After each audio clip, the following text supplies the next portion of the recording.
खुश आमदीद आप सबका डेविल्स थॉट्स पर। आज की वीडियो में हम जानेंगे ब्लैक होल्स के छुपे हुए राज और देखेंगे कि स्पेस स्टेशन के एक्सपेरिमेंट साइंस को कैसे नया रुख दे रहे हैं। वीडियो एंड तक देखिए क्योंकि आज का सफर वकाए हैरन कुन है। ब्लैक होल्स यूनिवर्स के सबसे ज्यादा सर्च और सबसे ज्यादा डरावने टॉपिक्स में से एक हैं। अक्सर लोग सोचते हैं कि ब्लैक होल एक ऐसी जगह है जहां सब कुछ खत्म हो जाता है, रोशनी तक वापस नहीं आ सकती। लेकिन साइंस के मुताबिक ब्लैक होल्स के बारे में बहुत सी बातें सिर्फ मिथ्स हैं। सबसे पहला मिथ ये है कि हर ब्लैक होल बिल्कुल काला होता है। इवेंट होराइजन टेलीस्कोप की तस्वीर ने दिखाया कि ब्लैक होल के करीब रोशनी मौजूद होती है।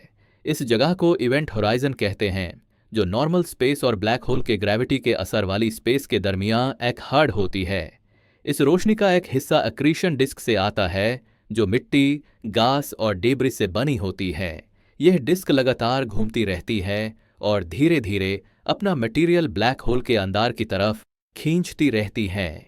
इसके अलावा कुछ ब्लैक होल्स के नॉर्थ और साउथ पोल्स से ताकतवर जेट स्ट्रीम्स निकलती हैं, जो मैटर को बहुत दूर तक फेंक देती हैं।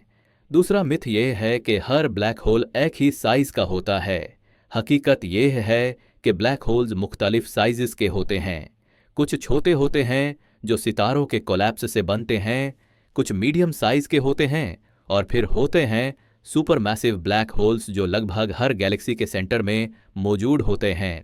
नासा के साइंटिस्ट्स के मुताबिक सुपर मैसिव ब्लैक होल्स और उनकी गैलेक्सीज का जन्म लगभग एक ही वक्त पर हुआ और दोनों ने अरबों सालों में साथ साथ ग्रोथ की।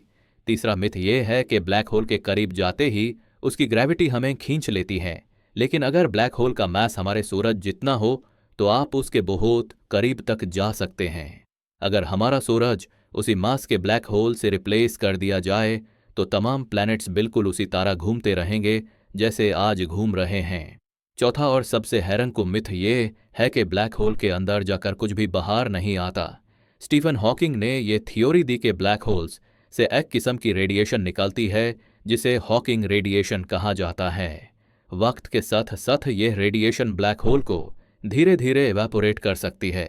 आइंस्टाइन की जनरल रिलेटिविटी ने जो बात 100 साल पहले कही थी, इवेंट होराइजन टेलीस्कोप ने उसे आज तस्वीर में तब्दील कर दिया कि ब्लैक होल की शेप एक परफेक्ट सर्कल होती है। अब चलते हैं स्पेस के एक और हैरानकुन हिस्से की तरफ। इंटरनेशनल स्पेस स्टेशन पर साइंटिस्ट्स एक ऐसा एक्सपेरिमेंट कर रहे हैं जो यह समझने में मदद देता है कि पार्टिकल्स का शेप नए मटेरियल्स बनाने में क्या रोल प्ले करता है। ये पार्टिकल्स क्यूब्स और स्फीयर्स के दरमियान की शेप रखते हैं, जिन्हें सुपरबॉल पार्टिकल्स कहा जाता है। जहां स्फेरिकल पार्टिकल्स सिर्फ एक ही क्रिस्टल स्ट्रक्चर बनाते हैं, वहीं क्यूब लाइक पार्टिकल्स के मुख्तलिफ शेप्स में क्रिस्टलाइज हो सकते हैं। इस एक्सपेरिमेंट में साइंटिस्ट्स डीएनए का इस्तेमाल करते हैं। डीएनए सिर्फ जिंदगी का कोड नहीं बल्कि एक स्मार्ट टूल भी है जो पार्टिकल्स को जोड़ने और अलग करने में मदद करता है। जब इन्हें गर्म किया जाता है तो ये अलग हो जाते हैं और ठंडा होने पर फिर जुड़ जाते हैं। यह पार्टिकल्स इंसानी बाल से 200 गुना छोटे होते हैं। साइंटिस्ट्स इनके इंटरैक्शंस को कंट्रोल करके इन्हें मजबूर करते हैं कि यह मिलकर नए मटेरियल्स और कोलॉइडल क्रिस्टल्स बनाएं। जमीन पर ग्रेविटी की वजह से यह पार्टिकल्स अक्सर 2D शेप्स बनाते हैं जैसे चेस बोर्ड, लेकिन स्पेस में ग्रेविटी का असर कम होने की वजह से साइंटिस्ट्स को उम्मीद है कि यह 3D स्ट्रक्चर्स बिल्कुल रूबिक्स क्यूब की तरह बना सकते हैं। पहले के स्पेस एक्सपेरिमेंट्स ने यह भी दिखाया कि थ्योरी हमेशा प्रैक्टिकल एक्सपेरिमेंट से मैच नहीं करती। कुछ पार्टिकल्स जो थ्योरी के मुताबिक सिंपल स्फीयर्स बनने चाहिए थे, असल में स्नोफ्लेक्स जैसी कॉम्प्लेक्स शेप्स बना गए। इसका मतलब ये है कि ग्रेविटी कई बार असली साइंस को छुपा देती है और स्पेस हमें मौका देता है कि हम यूनिवर्स को बिल्कुल नई नज़र से समझ सकें। दोस्तों, यूनिवर्स जितना अंधेरा लगता है उतना ही राज भरा हुआ है।